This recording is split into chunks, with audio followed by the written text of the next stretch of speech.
दोस्तों आज class 11th का हिंदी इलेक्टिव का एग्ज़ाम है, ठीक है? उसके लिए जितना भी इम्पोर्टेंट क्वेश्चन वो हम लोग देख लेते हैं, ठीक है? तो यहाँ पे आप लोग को सबसे पहले गद्यांश दिया जाएगा और 4 ठो क्वेश्चन का आंसर दिया जाएगा, ठीक है? आंसर देने को बोलेगा, तो इतना बड़ा जो है गद्यांश आप लोग पढ़ लेना, ठीक है? एक बार हम लोग सीधा क्वेश्चन देख लेते हैं क्योंकि ज़्यादा टाइम है नहीं। पहला क्वेश्चन क्या है कि संस्कृति की शाश्वत धारा का निर्माण में कौन सहायक होता है? तो इसका राइट आंसर हो जाएगा 3, ठीक है? महाकवि एवं मनीषी चिंतक, ऑप्शन नंबर 3 इसका राइट आंसर हो जाएगा। अगला क्वेश्चन है कि लोक में उच्चतम जीवन आदर्शों की स्थापना कौन करते हैं? तो इसका राइट आंसर हो जाएगा सत्वधर्मी, ठीक है? Option number A. आगे का क्वेश्चन हम लोग का कि राजनीतिक और आर्थिक अवस्थाएं किस बात का अनुपालन करके सार्थक हो पाती है, ठीक है? राजनीतिक और आर्थिक अवस्थाएं किस बात का अनुपालन करके सार्थक हो पाती है? तो शाश्वतता का, ठीक है? ये आप लोग जो उसमें पढ़ेंगे गद्यांश उसी में इसका आंसर मिल जाएगा। आगे हम लोग का क्वेश्चन है कि व्यय का विलोम शब्द कौन सा है, ठीक है? व्यय का विलोम शब्द कौन सा है? तो आय हो जाएगा। और ये सब बहुत ज़्यादा इंपॉर्टेंट क्वेश्चन, ठीक है? यहाँ से बहुत सारे क्वेश्चन आने का चांस है, तो पूरा तक ध्यान तक देखना, ध्यान से, ठीक है? पूरा अंत तक देखना। आगे आप लोग को पद्यांश दिया जाएगा, ठीक है? और उसके बाद यहाँ पे जैसे आप लोग देख सकते हो, छिप छिप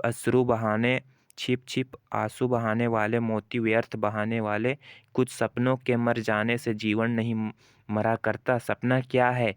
नयन सेज पर सोया हुआ आँख का पानी, और टूटना है उसका ज्यों जागे कच्ची नींद जवानी। गीली उम्र बनाने वाले डूबे बिना नहाने वालों, कुछ पानी के बह जाने से सावन नहीं मरा करता, ठीक है? उसके बाद आप लोग को क्वेश्चन दिया गया है कि कुछ सपने के मर जाने से जीवन नहीं मरा करता। पंक्ति से क्या तात्पर्य है? तो पंक्ति से तात्पर्य है कि कुछ आशाएं पूरी ना भी हो तो भी जीवन नष्ट नहीं होती। ऑप्शन नंबर 3 इसका राइट आंसर, ठीक है? आगे क्या क्वेश्चन है कि आंसू के उपमा कवि ने किससे दी है, ठीक है? आंसू की उपमा कवि ने किससे दी है? तो आंसू की उपमा कवि ने मोती से दी है, ठीक है? ऑप्शन नंबर ए इसका राइट आंसर हो जाएगा।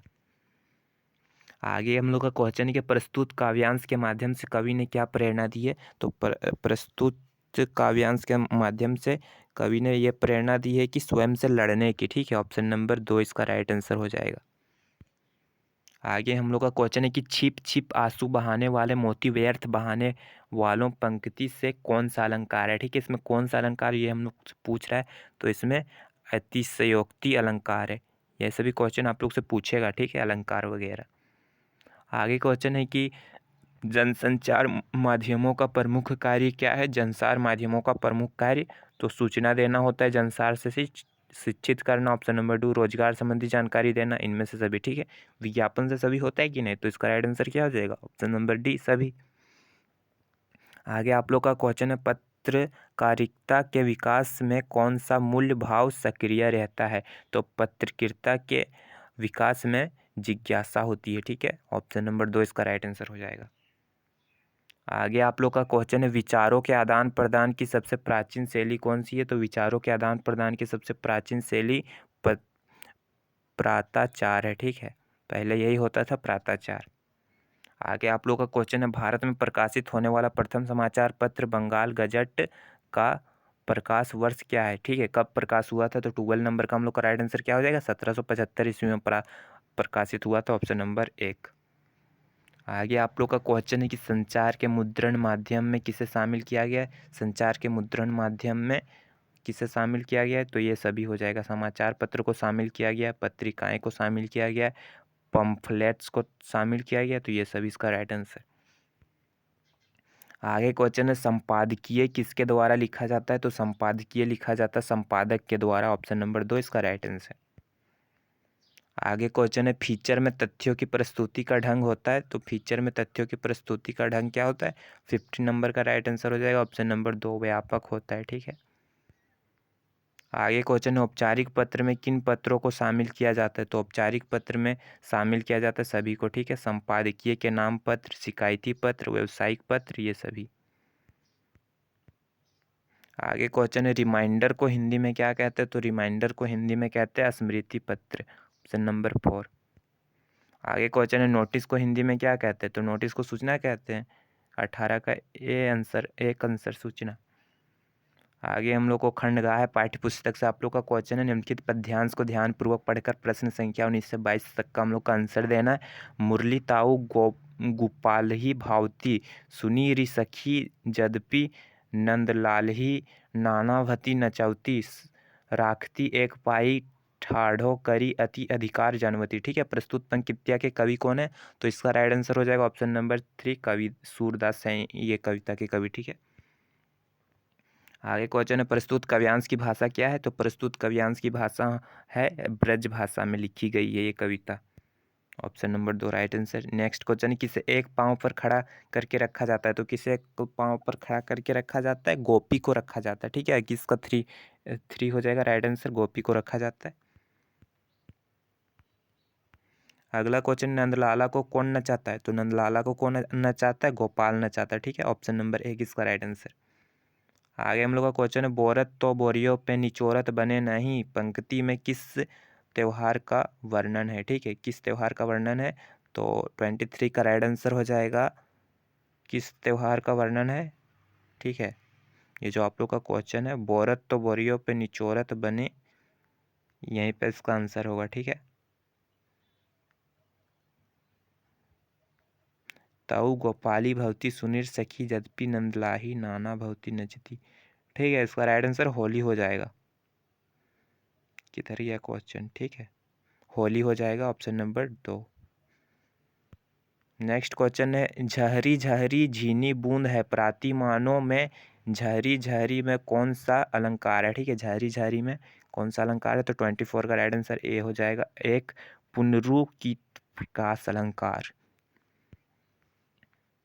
नेक्स्ट क्वेश्चन है, प्रकृति का सुकुमार कवि किन्हें कहा जाता है? प्रकृति का सुकुमार कवि कहा जाता है सुमित्रा नंदन पंत को, ऑप्शन नंबर 1।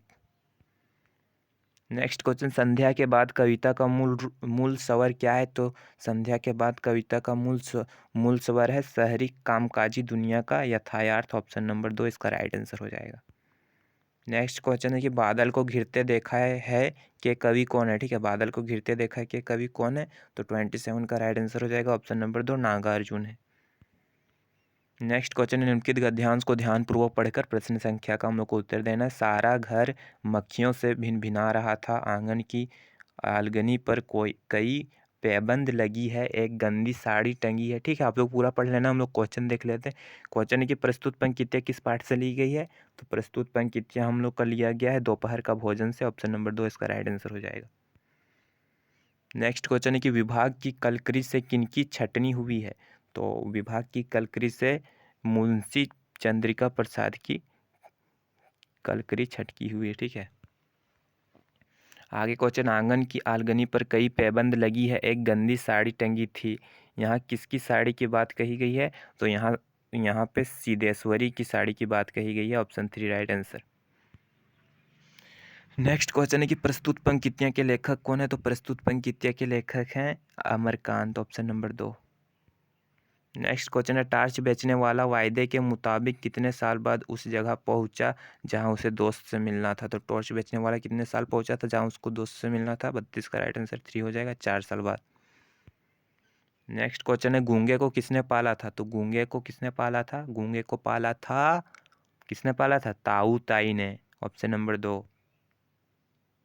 नेक्स्ट क्वेश्चन क्या है कि ज्योतिबा फुले ने किस संस्था की स्थापना की? ज्योतिबा फुले ने स्थापना की थी ब्रह्मा समाज की। ठीक है, ऑप्शन नंबर 4। नेक्स्ट क्वेश्चन, उसकी माँ किस विद्या की रचना है? उसकी माँ किस विद्या की रचना है? तो उसकी माँ रचना है संस्मरण की। नेक्स्ट क्वेश्चन है, भारतेंदु हरिश्चंद्र के अनुसार उन्नति के लिए क्या अनिवार्य है? भारतेंदु हरिश्चंद्र के अनुसार उन्नति के लिए आवश्यक हम लोग के लिए क्या है? तो 36 का राइट आंसर हो जाएगा 2 परदेसी भाषा।